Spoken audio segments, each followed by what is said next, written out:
Von Neustadt nach Dergem von Hans Glückstein. Bin manchen Pfad und manchen Weg gelaufen, hab manchen Mensch und manches Vieh getroffen, bin Bergen auf und abhäng wieder runter, hab hell beguckt die Welt als wie e Wunder, doch niemals hat mein Herz so froh gekloppt, nie hat's im Inneren mich gezerrt, gezoppt, als wann e Lied im frisch geehlten Hals ich froh gewonnert durch die sonnig Pals, wo Gott in seiner Giet an nix hat gespart, von Neustadt bis nach Dergem an der Hart.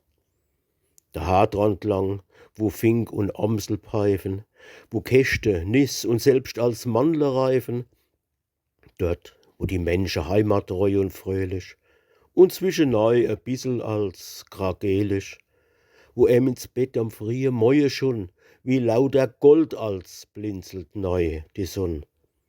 Dort, wo die beste Menschen kommen her, dort, wo de Weih so köstlich und so schwer, dort, wo die Mädchen sind, so lieb und zart, von Neustadt bis nach Dergem an der Hart.